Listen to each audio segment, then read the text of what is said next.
আসসালামু আলাইকুম সম্মানিত ভিউয়ার্স, আপনারা ভিডিওতে যেই বাঁশের সাঁকুর দেখতে পাচ্ছেন, এটা আসলে আমাদের গ্রামের প্রাচীন কাল থেকে আমরা ছোট তখন থেকে দেখে আসছি। এই ধরনের একটি সাঁকু রাখা হয় যে খালের উপর দিয়ে মানুষের চলাচলের জন্য, আর সকলের সুবিধার্থে এই সাঁকুটা রাখা হয়েছে, মানুষ চলাচল করতে পারে অবাধে।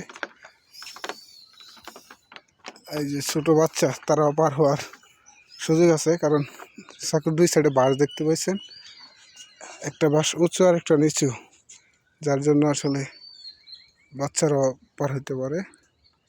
এটা একটা সুবিধা। এটা আসলে ছোট বাচ্চাদের ওই উদ্দেশ্যেই একটা নিচু রাখা হয়েছে বাঁশ।